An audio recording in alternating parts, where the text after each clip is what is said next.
Hello everyone, সবাইকে স্বাগতম আজকের টিউটোরিয়ালে।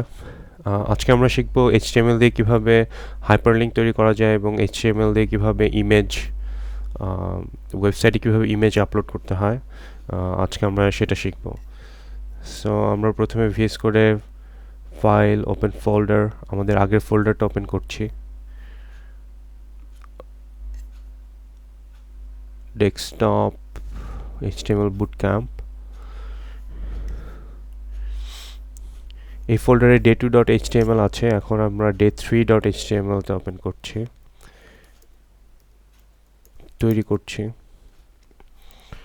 এটা হচ্ছে day3.html। এখানে day2.html এর আমাদের বেসিক স্ট্রাকচারটা আমরা কপি করে এখানে পেস্ট করি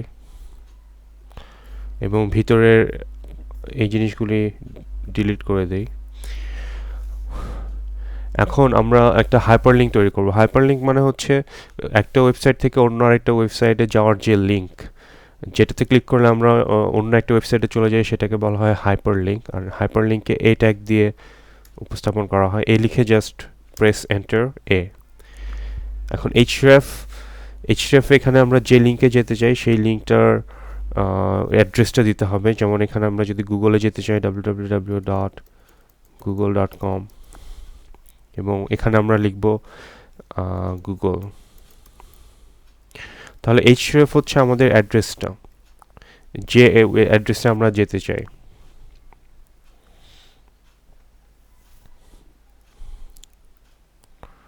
আর হচ্ছে এইচরেফের ভিতরে যে এটা একটা এ এর ক্লোজিং এবং বিগিনিং ট্যাগের মাঝখানে আমরা আমাদের লিঙ্কটাকে যেরকমভাবে দেখা যাবে সেটা হচ্ছে আমাদের এই দুই ট্যাগের মাঝখানে লিখতে হবে। তো আমরা যদি এখন এই পেজটাকে রান করি, HTML bootcamp day3.html, আপনারা দেখতে পাচ্ছেন যে এখানে একটা লিঙ্ক দেখা যাচ্ছে গুগল, এবং এটাতে যদি আমরা ক্লিক করি,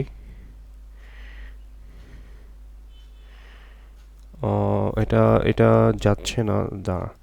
দাঁড়ান এক মিনিট। এখানে https:// হবে। আশা করি এবার যাবে। সো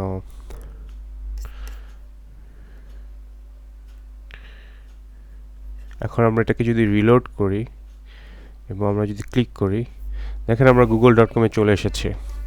তো আবার যদি এখানে ব্যাক করি, তাহলে আমরা আবার আগের পেজে যাচ্ছি এবং আবার ক্লিক করলে গুগলে চলে যাচ্ছি। এখন আমরা চাচ্ছি যে এই google.comটাতে ক্লিক করলে আমরা নতুন একটা ট্যাব খুলে সেখানে আমরা ওপেন করব।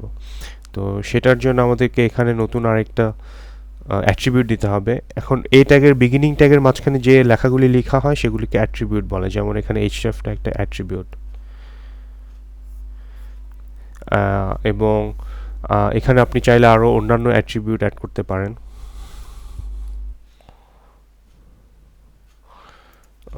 এটা হচ্ছে এ ট্যাগ। এখন আমরা দেখব যে কিভাবে ইমেজ ট্যাগ দিয়ে কিভাবে একটা ইমেজ ওপেন করা যায়।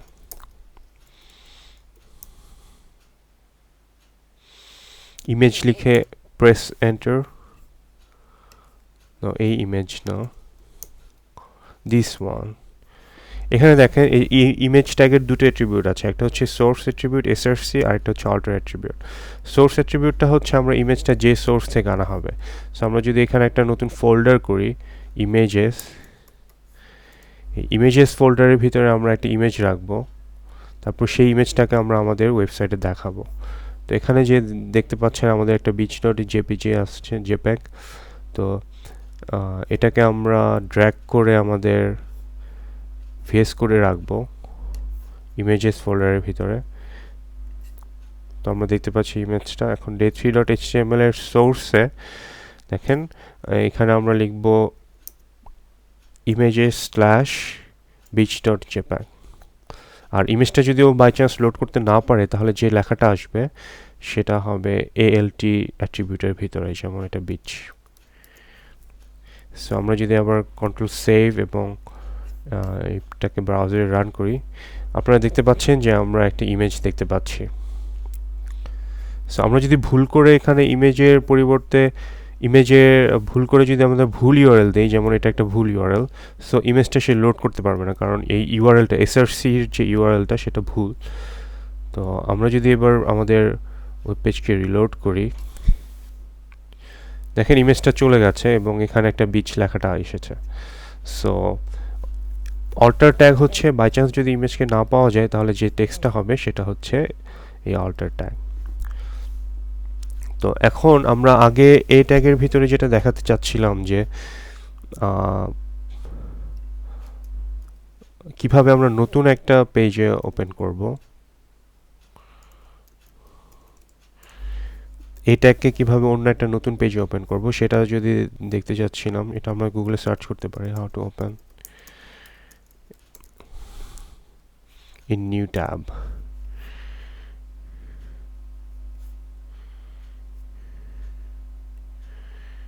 সো এটা স্ট্যাক ওভারফ্লোতে, সেটা হচ্ছে টার্গেট ব্ল্যাঙ্ক। দেখেন এখানে টার্গেট যদি আমরা ব্ল্যাঙ্ক দেই, এখন আমাদের এটাকে সেভ করলাম এবং আমরা এটাকে রান করি যদি আবার, এখন যদি আমরা গুগলে ক্লিক করি তাহলে দেখেন একটা নতুন ট্যাবে গুগল এই ওয়েবসাইটটা এসেছে। সো আপনারা বুঝতেই পারছেন তাহলে টার্গেট ব্ল্যাঙ্ক দিয়ে কী বোঝাচ্ছে। টার্গেট ব্ল্যাঙ্ক মানে হচ্ছে এই ট্যাগকে নতুন, এই ট্যাগের যে ইউআরএলটা আছে সেটাকে একটা নতুন ট্যাবের ভিতরে খুলতে হবে। তাহলে আমরা আজকে শিখলাম যে এই ট্যাগ দিয়ে কীভাবে আমরা নতুন একটা ইউআরএল ওপেন করতে পারি, এবং ইমেজ ট্যাগ দিয়ে এখানে আমরা এটাকে ঠিক করে নিই, ইমেজেস হবে, কন্ট্রোল সেভ এবং রান করি। এই তো আমরা ইমেজ দেখতে পাচ্ছি আর লিঙ্কটা দেখতে পাচ্ছি। সো আজকের টিউটোরিয়ালে এ পর্যন্তই। আশা করি ভবিষ্যতের টিউটোরিয়াল দেখবেন। আমাদের চ্যানেলটি ভালো লেগে থাকলে সাবস্ক্রাইব করুন এবং আমাদের ভিডিও দেখে আপনি HTML এক্সপার্ট হন, সেটাই আমাদের প্রত্যাশা। Okay, see you in the next class.